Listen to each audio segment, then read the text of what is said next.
Good afternoon, everybody. Welcome into Watch Me Wednesday, episode number 128.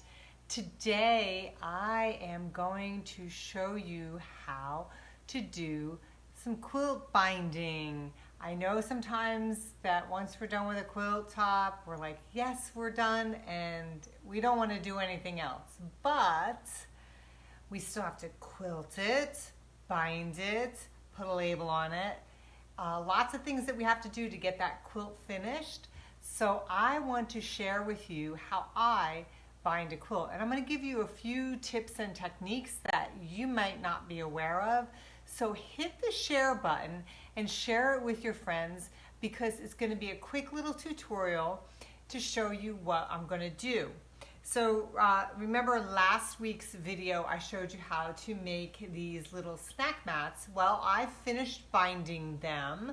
They're all bound. Aren't they cute? So those are the two that I did from last week's. And then I have the two that I did a little while ago. So I have a set of 4 right now. And I've actually created 2 more as well, because I bind them.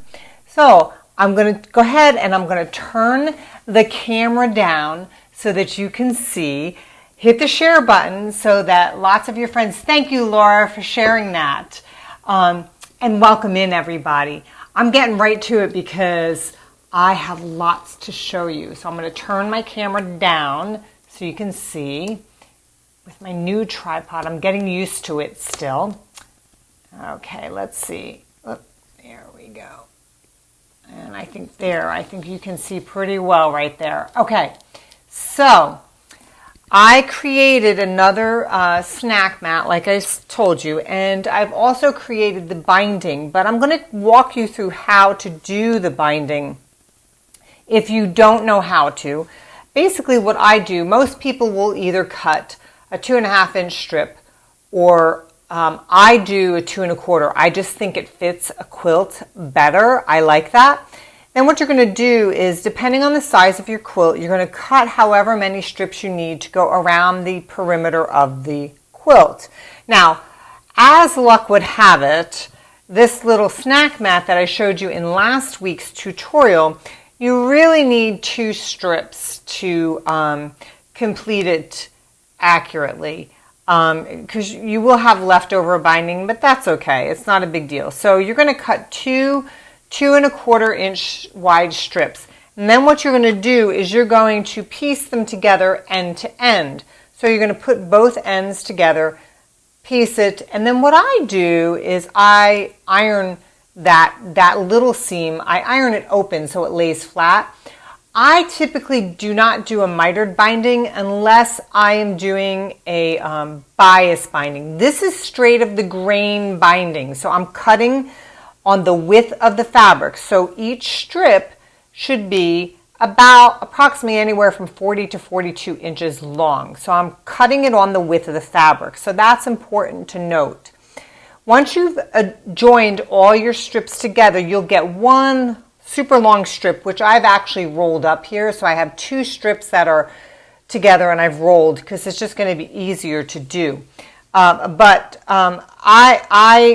I've joined them together, you're going to take them and you're going to take them to your ironing board and you're going to press it wrong sides together. Now, on a batik, there's not always a right or a wrong side, but if you're using a printed fabric, you want to make sure that the right side, you can see that right side, and the wrong side. So if you have a print here and, like, say maybe a white back, the white is going to be together. You're pressing them wrong sides together so that the right side is showing. You will have a fold here and you will have 2 raw edges that meet together here. Okay, then I've rolled it together for ease of construction. Now I am going to add this to my snack mat.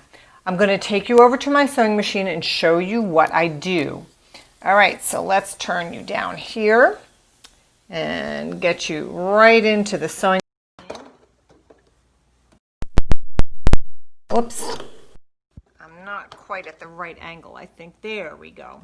Okay, so what I have my sewing machine set up as, I do not have a walking foot on. If you if you have this feature in my, and I'm not sure if you can see it, but there is an integrated dual foot on my Viking. So that acts as my walking foot. If you don't have that, you're going to need to put a walking foot on because you're going to be sewing through actually more than 3 layers, because you've got your quilt that you've already quilted, so it has the 3 layers, the backing, the batting, and the top. And then you're going to be sewing through 2 more layers, which is your binding.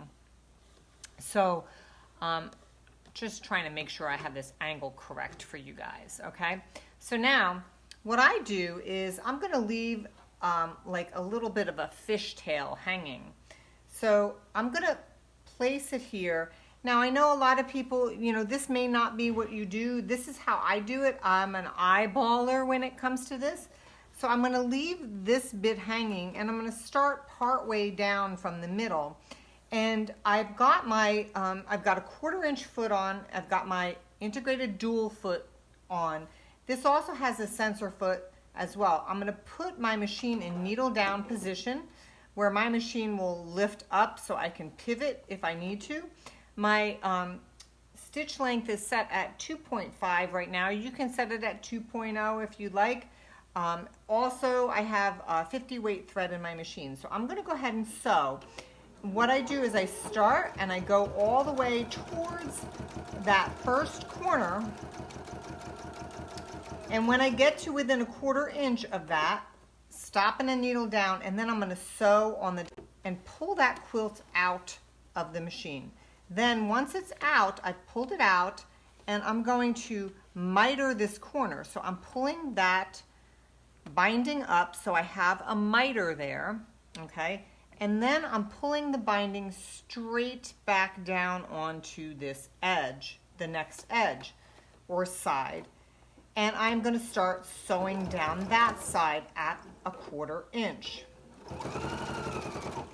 And I'm going to sew until I get to within a 1/4 inch of that corner again.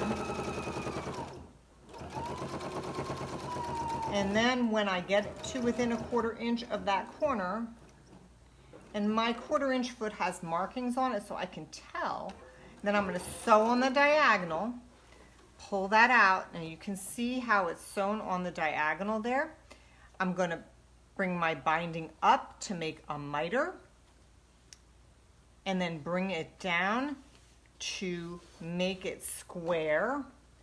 Sew down this side, the next side, and I'm just butting those raw edges of the binding to the raw edges of the quilt that I have trimmed down. Coming to the next side, or to the next corner I should say, to within a 1/4 inch. One more stitch, and then I'm going to sew on the diagonal to that corner, pull that out, miter that binding, pull it back to miter it, then square it off, put it back into your machine, and sew down the next edge till you get to that corner. Now remember, this is not bias binding. This is straight of the grain binding. If you have curved edges, you have to do a bias binding. That is not something that you have to do on a square or rectangular quilt. And it just makes it just so much more straightforward and easy. Okay, now I'm on that final corner. I'm still pulling it out. I've done, oops, I got my thread caught here. There we go. Mitering it, pulling it square, and I'm going to come through, and I'm only going to sew part way here because this is the final edge.